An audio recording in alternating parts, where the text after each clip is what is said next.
All right, I've been wanting to do some more long form videos for a while because over on Instagram I try to keep everything under a minute and a half. It clicks better that way and it makes more sense. But on YouTube I can kind of talk about some more of the intricate parts of guitar rigs and guitar tones and guitar playing, and hopefully people will hang around in the video longer. So my live rig and my studio rig are completely different. So I wanted to talk about the studio rig in this video, and then live rig's not much to talk about because if you ever see me play live or you've seen videos of it, it's usually guitar straight into an amp or guitar straight into the UA Dream 65. Outside of that, you might see an Overdrive TS9 or the Nobles ODR1, but I keep it pretty simple, and there's a couple reasons I do that. First of which being I just don't like having a lot of cables where I'm standing on stage, and that's just a personal preference, not really any reason.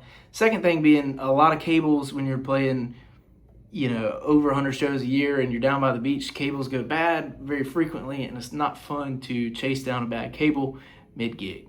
So I try to keep cables to a minimum, and the less things you have, the less things can break. So that's kind of how I'm rolling with the live rig, and when I run the Dream 65, I'm going out of that straight into the PA and basically using that like a cranked Fender amp, cranking the volume and keeping the output wherever it makes the sound guy happy. So that's kind of the live rig. It's not a whole lot to talk about. It forces you to keep the tone in your fingers, and it forces you to really learn the songs because you got nothing to hide behind.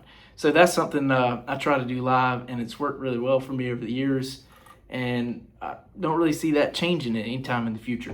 But in the studio, there's a lot of gear that I like to use that it adds a whole nother dimension to certain things, and it's also really fun creatively to branch out, get outside of your comfort zone and try to find new tones. So I've got a little drop down pedal board that's on like a hinge under the desk, and I got a few pedals on there that I was gonna share with you, and a couple of tones that I thought were really cool. So first tone I got rolling today that I've really been enjoying lately is guitar into Boss Blues Driver, and the settings on that are levels at noon, gains about a quarter of the way up, tone is just under halfway. Then we're going to a Boss DD8 set on tape mode, level is just under noon, and then we got about 1.5 repeats and the tempo is tapped in. And then the MXR, I think it's the Reverb M300 maybe, tones off, decay is probably 3/4 of the way up, and the mix is halfway up, and that's on epic mode. So here's a little taste of what that sounds like.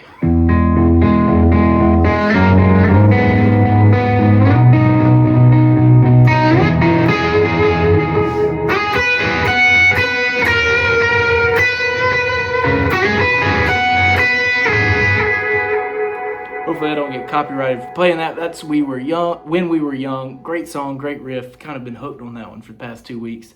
But that tone is it's really cool because the reverb is washing under what you're playing, and the delay, the tempo, and all that's matched. I'm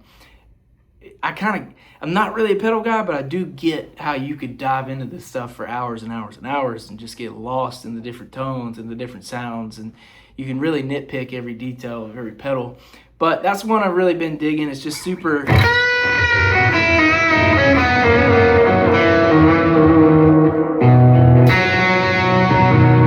Sorry, guitar's out of tune. These strings are really old, and they're really starting to fall out of tune every time I play them. This one broke the other night. It's not even the right kind of string on there. I don't even know if it's the right gauge, but it's what I pulled out of the pack. And when you're mid-show, sometimes you just got to roll with it.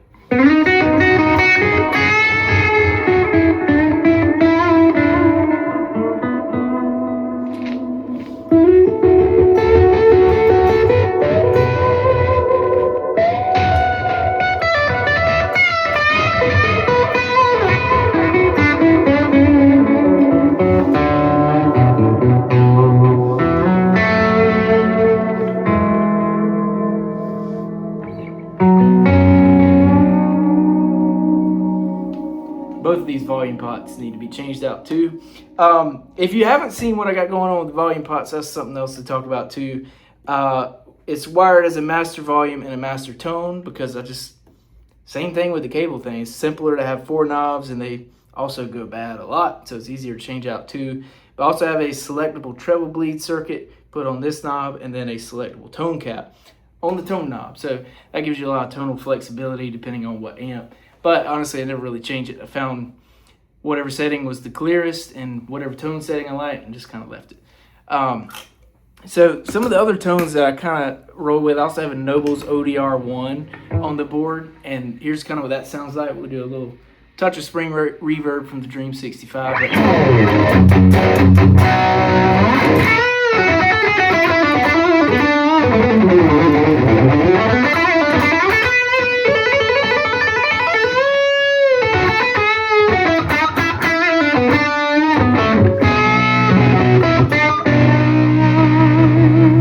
Actually, that was the Nobles and the Blues Driver, so here's just the Nobles.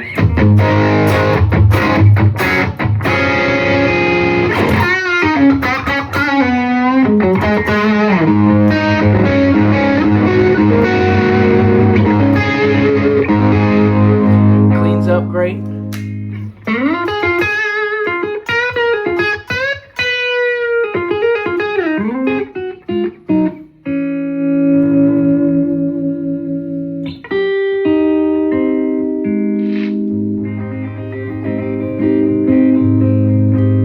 Crackle in that tone pot, but that's a really great pedal.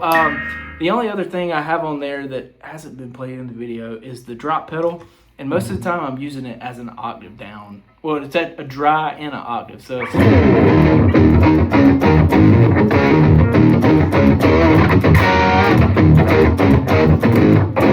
oh, I can't play.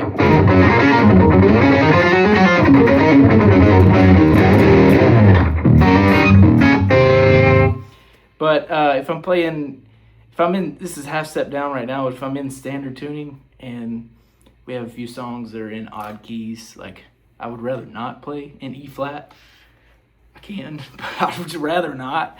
So I'll hit the drop pedal, half step down, which is really, really cool to me. There's your E flat. Now we're in the key of D.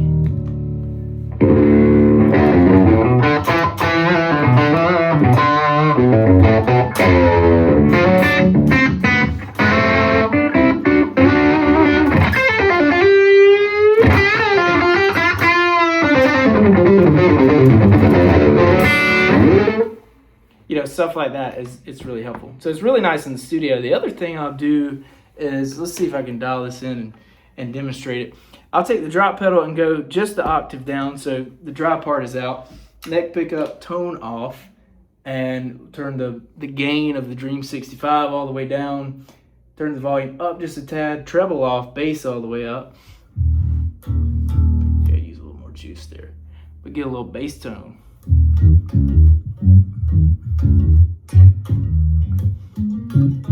I'm not a bass player, but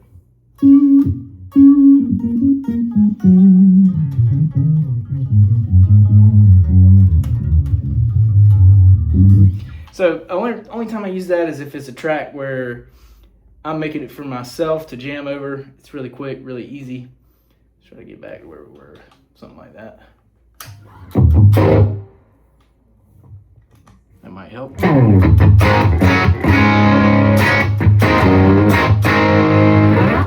And outside of the guitar, into the pedal board, into the Dream 65, we're going into the Universal Audio Volt 2.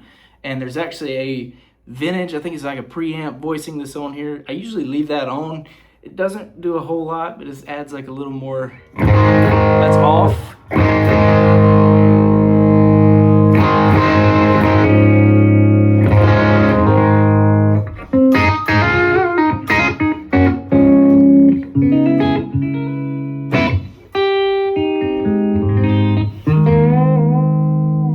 So just a little more presence, and then two outputs. One's going to a Harbinger PA speaker. It's very small. It's like a 1x8, like 100 watts.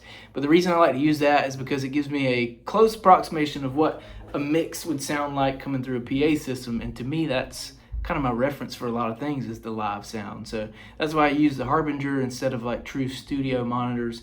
I need to get a second one because I do run some stuff in stereo sometimes, and it would be nice to have an actual stereo field instead of just one speaker. But when I need to hear the stereo field, the Bose headphones coming out of the headphone output on the Volt.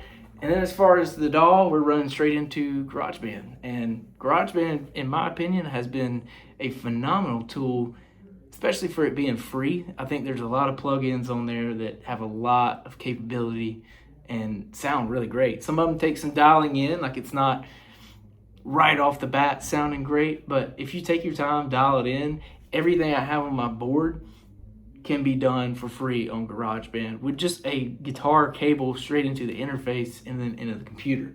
But it's nice to have physical knobs that you can twist and dial things in versus just going and digging through pages on the screen, because this is guitar. It's not a computer instrument. It's not a MIDI instrument. So it's meant to be handled and not screens. So I generally shy away from pedals that have screens on them because it confuses me, not because they sound bad. So everything's got a knob, and the less knobs usually the better, because you twist it until it sounds good and that's it. There's no thinking about the parameters. But that's kind of the difference between what I'm running in the studio and what I'm running live. And I just wanted to make some more of these long form videos so I could talk more about like what's going on in the studio, how I'm getting these tones, how I'm playing things, and how I'm approaching certain things. So this is kind of an introduction to that style of video, and it's something that I'm kind of new to. So if I talk too much or talk not enough or didn't explain something, please drop it in the comments and let me know. But I do want to do more of these, and I did want to explain some of that, and hopefully it was helpful. So if you found it helpful and you made it this far, it'd be awesome if you liked it. Maybe subscribe, maybe share it if you're feeling bold.